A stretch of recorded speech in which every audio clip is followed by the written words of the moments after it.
E chegamos finalmente em Gênesis capítulo 50, o último capítulo do livro de Gênesis. Fica comigo até o final desse vídeo que eu tenho um recado para te dar. Vamos orar? Deus, nós te agradecemos porque o Senhor tem cuidado de nós, o Senhor tem suprido cada uma das nossas necessidades e tem nos conduzido até a tua vontade. Nós te agradecemos pelo teu cuidado, pelo teu carinho e pela tua presença em nós. Nós te pedimos nesse momento que o Senhor nos capacite, amplie o nosso entendimento e abra os nossos olhos espirituais para entendermos a tua palavra e conhecermos ainda mais a tua vontade em nome de Jesus. Amém. Gênesis capítulo 50, versículo 1. José atirou-se sobre seu pai, chorou sobre ele e o beijou. Em seguida deu ordens aos médicos que estavam ao seu serviço que embalsamassem seu pai Israel. E eles o embalsamaram. Levaram 40 dias completos, pois esse era o tempo para o embalsamamento. E os egípcios choraram sua morte 70 dias. Passados os dias de luto, José disse à corte do faraó: Se posso contar com a bondade de vocês, falem com o faraó em meu favor. Digam-lhe que meu pai fez-me prestar-lhe o seguinte juramento: Estou à beira da morte. Sepulte-me no túmulo que preparei para mim na terra de Canaã. Agora, pois, peçam-lhe que me permita partir e sepultar meu pai, e logo depois voltarei. Respondeu o faraó: Vá e faça o sepultamento de seu pai como este o fez jurar. Então José partiu para sepultar seu pai.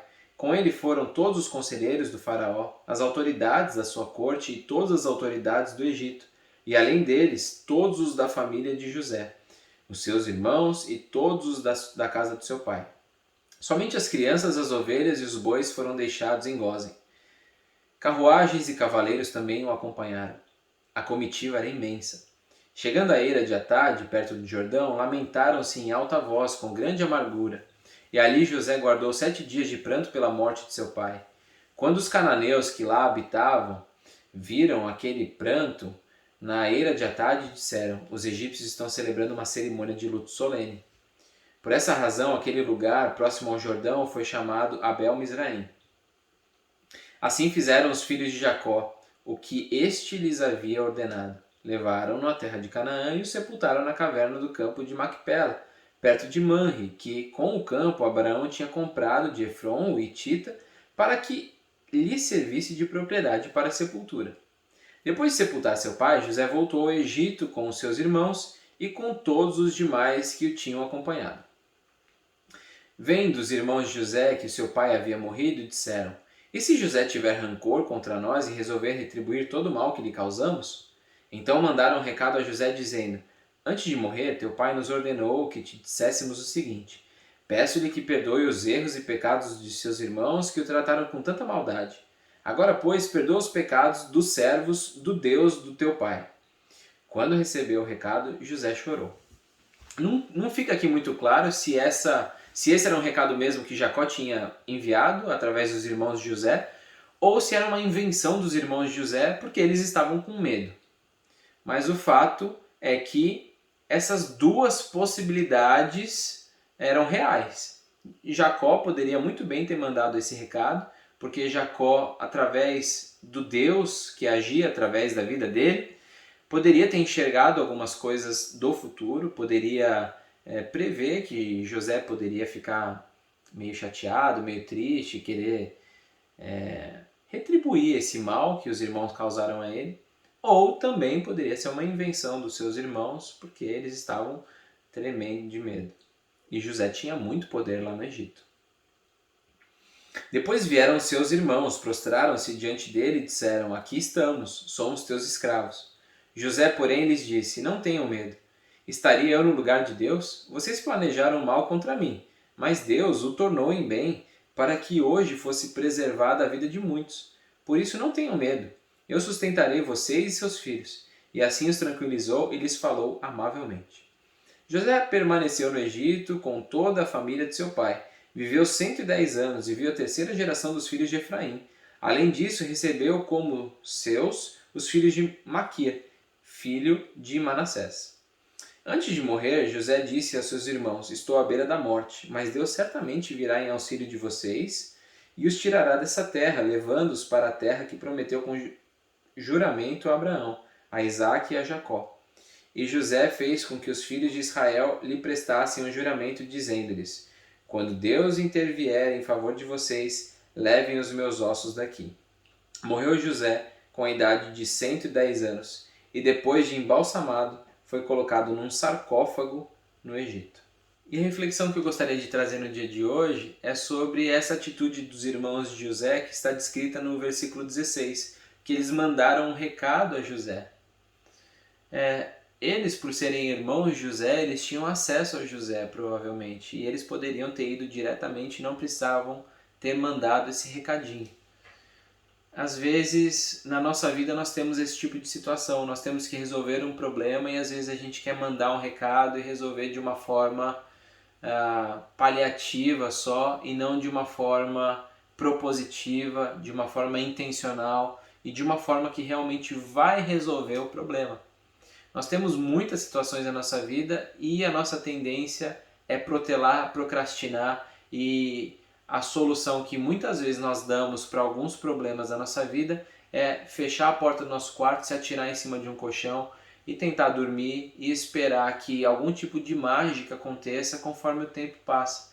Não deixe situações pendentes achando que o tempo vai consertar. As nossas atitudes, a nossa atitude propositiva, a nossa atitude de ir e querer resolver esse problema é o que realmente vai resolver os problemas da nossa vida. Que Deus nos dê coragem e nos ajude nessa nossa empreitada. Chegamos ao fim do livro de Gênesis. Passamos por muitas histórias, por muitas reflexões também. Ao longo de 50 dias seguidos, nós estivemos vendo a criação de todas as coisas, passamos também pela história de Noé e o grande dilúvio. Nós vimos também a história da Torre de Babel e como todas as línguas apareceram ao invés de uma língua universal. Nós passamos também pela história dos patriarcas Abraão, Isaque, Jacó e também detalhes da história de José, e vimos que o Messias vai vir da tribo de Judá e ele vai ser chamado de o leão da tribo de Judá. Eu espero do fundo do meu coração que essas reflexões tenham abençoado a sua vida, tenham abençoado o seu coração e tenham feito você se aproximar um pouco mais do coração de Deus e ter visto que esses grandes homens de Deus tiveram seus erros e seus problemas, e para sermos grandes homens e mulheres de Deus, nós não precisamos ser perfeitinhos, mas temos que ter o nosso coração voltado para as coisas de Deus e sempre procurar melhorar, sempre procurar seguir os caminhos do Senhor. E se por acaso tropeçarmos, temos a confiança de que Deus está ao nosso lado, está pronto a nos perdoar e a nos tomar pela mão dele. Se esses vídeos abençoaram a sua vida de alguma maneira, não esqueça de curtir, de compartilhar, mande esses vídeos para outras pessoas também, essas devocionais, e deixa aí seu comentário de que forma esses vídeos abençoaram a sua vida. Vamos orar para terminar? Deus, nós te agradecemos, porque o Senhor esteve conosco durante esses 50 dias da leitura do livro de Gênesis. Te agradecemos porque o Senhor sempre está conosco, cuidando de nós, nos ajudando na nossa caminhada, e isso é o que nos traz segurança, é o que nos traz coragem, é o que nos faz acordar todos os dias tendo a certeza de que o Senhor estará conosco e nós podemos caminhar em fé por causa disso.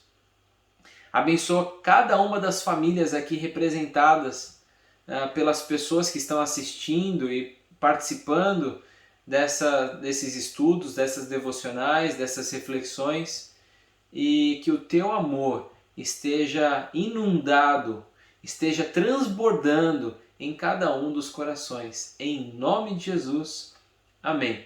Aguarde os próximos vídeos. Nós vamos gravar vídeos e devocionais dos outros livros da Bíblia também. Te vejo por aí e até mais. Deus te abençoe.